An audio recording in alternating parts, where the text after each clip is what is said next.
My name is Phil Hokenson. I'm the Veteran Service Officer here at UAF. I think one of the things that's most challenging about the transition from the military to academia is, you're used to a very, very structured life and a lot of, very concise guidance.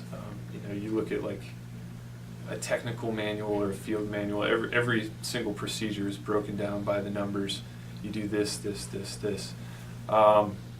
So when you have like a more open kind of assignment where you're asking them maybe to be more creative, or sometimes getting into the habit of that can be challenging for some veterans. As far as bridging the gap, I would just, I guess, encourage them to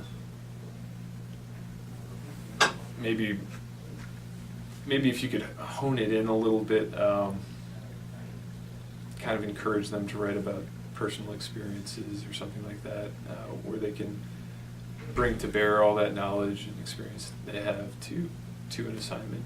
There's a lot of like workshops. There's a lot of writing workshops out there for veterans now because it's really considered, one of the ways to kind of confront and deal with experiences that maybe weren't so good in the military, or just to kind of unload and maybe fictionalize some of the experience.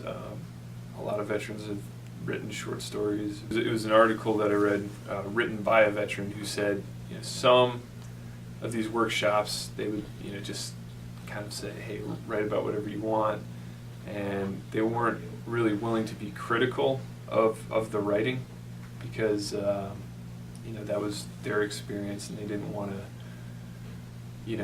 I guess taint the experience of writing for the veteran. But he said, the best ones were when the English teacher was really like, hey, I like what you're doing here, but this is where, I think you could expand here. I think you could take this somewhere else or whatever.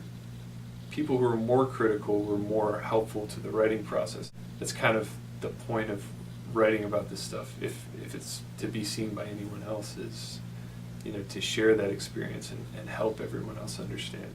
One of the common things about military experience is first followership, learning how to be a follower, which is basically what you spend.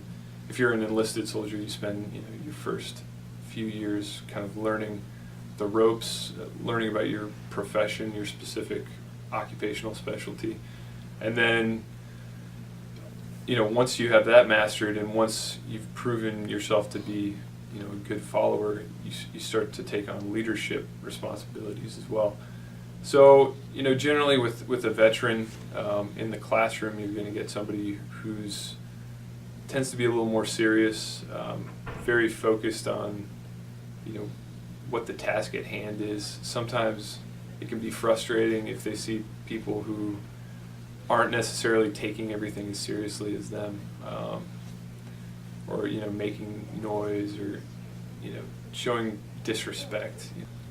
I think that's really something that they bring. They bring leadership and a whole range of experience. They've seen a lot of things that most people will never get to see.